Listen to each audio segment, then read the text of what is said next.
ሰላም ውድና የተከበራችሁ የሄዋን አበበ ዩቲዩብ ቻናል ቤተሰቦቼ ሁላችሁንም ሰላም ብያለሁኝ። እንግዲህ ዛሬ የካፕ ኬክ አዘጋጃጀት ይዤላችሁ መጥቻለሁ። እስከ መጨረሻው ድረስ አብራችሁኝ እንድትሆኑ እንዲሁም ለዩቲዩብ ቻናል አዲስ የሆናችሁ ላይክ፣ ሰብስክራይብ፣ ሼር እያደረጋችሁ እንድታበረታቱኝ እላለሁኝ። ከዚህ በመቀጠል ቀጥታ ወደ አዘገጃጀቱ እንሄዳለን። ጥቂት የሆነ ነገር ነው የተጠቀምኩት። ቀለል ባለ ነገር መስራት እንችላለን። እንግዲህ ጎርጓዳ ሳህን ነው። በጎርጓዳ ሳህናችን ውስጥ ውሃ መጥነን እንጨምራለን ማለት ነው። እኔ የተጠቀምኩት 150 ሚሊ ውሃ ነው።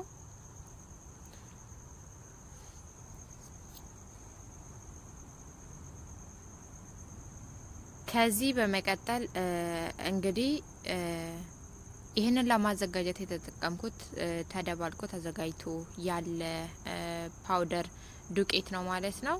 እና 3 እንቁላል ያስፈልጉናል።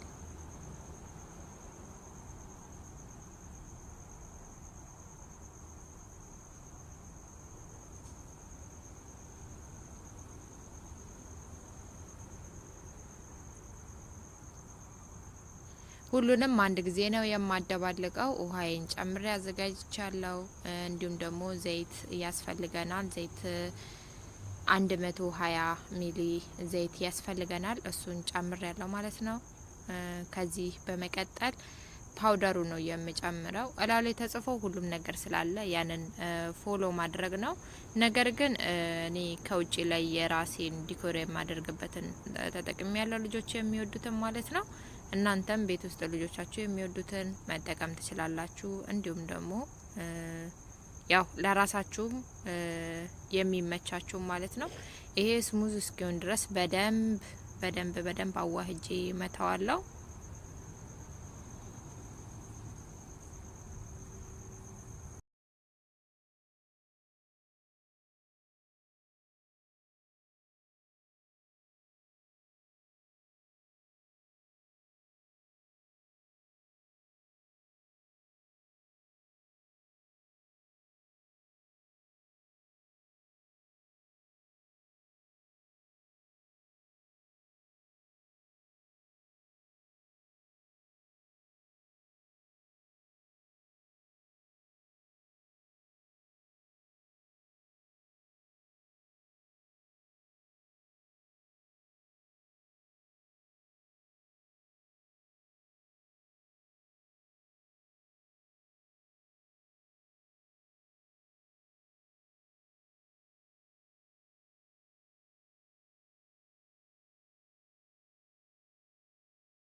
በደንብ አርግተን ስሙዝ እስኪሆን ድረስ ማደባለቅ ይኖርብናል። የጓገለ ዱቄት እንዲሁም ደግሞ የተለያየ ነገሮች እንዳይኖሩት በደንብ አርግተን ነው ማደባለቅ ያለብን ማለት ነው። በደንብ በመምቻችን እንመተዋለን። ክሬም እስኪሆን ድረስ በደንብ መተዋለውኝ።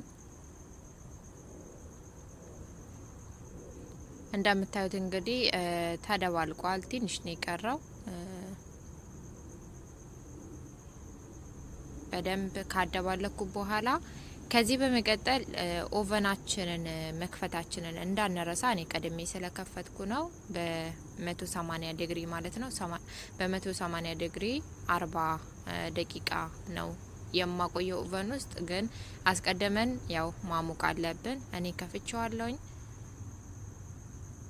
እንግዲህ በክቶታል አሁን ማለት ነው።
ከዚህ በመቀጠል እንግዲህ ይሄ ክሪም ሆኖ በስነ ስርዓት እንደምታዩት በደንብ ተደባልቋል። ምንም የቀረ ነገር የለውም፣ ዱቄት የለውም። ያው የካፕኬክ መጋገሪያችንን እናዘጋጃለን። በዚህ መልኩ እኔ መጋገሪያን አዘጋጅቻለሁ። ከዛ በኋላ የካፕኬክ ፔፐር አለኝ፣ እሱ እናደርጋለን። ካሌለን ደግሞ መጋገሪያውን ውስጡን ዘይት ወይም ደግሞ ቅቤ ቀብተን እንዳይዘብን ማስተካከል ይኖርብናል ማለት ነው። ከዛ ያዘጋጀሁትን ሊጡን ያደባለኩትን እጨምራለሁ። በዚህ መልኩ ጨምሬ አዘጋጅቻለሁኝ። ከዚህ በመቀጠል ኦቨን ውስጥ ለ40 ደቂቃ ያህል አቆይቼ አወጣዋለሁ ማለት ነው። ውድና የተከበራችሁ የቻናሌ ቤተሰቦች ይሄው በስሎ ወጥቷል። እንግዲህ ሁለት ቦታ ነው ያካፈልኩት ብዛት ስላለው ይሄንን ይመስላል። በደንብ በስሎ ወጥቶለታል። ከዚህ በመቀጠል እንግዲህ ዲኮር የምናደርግበትን ነገር አዘጋጃለሁ። እንደምታዩት በደንብ ውስጡ ባዶ ነው በሚባል ደረጃ ነው በደንብ ነፍቶ የተጋግሮ የወጣው በስሎ ማለት ነው። ያው ያላችሁ ክሪም ከረሜላ መጠቀም ትችላላችሁ። ቾኮሌት ሲራፕ፣ ኑቴላ እንዲሁም ደግሞ አናቱን የምታሳምሩበት የተለያዩ ነገሮችን መጠቀም ትችላላችሁ። እኔ ግን ያው ቾኮሌት ሲራፕና ግማሹን ደግሞ የተጠቀምኩት ኑቴላ ነው ማለት ነው። ከዛ ባሌ ነገር ቤት ውስጥ እንደዚህ በዚህ መልኩ ዲኮር አድርጌዋለሁ። እንደምትወዱት ተስፋ አድርጋለሁ። ቀጣይ በሌላ ፕሮግራም እስክንገናኝ ሰላም።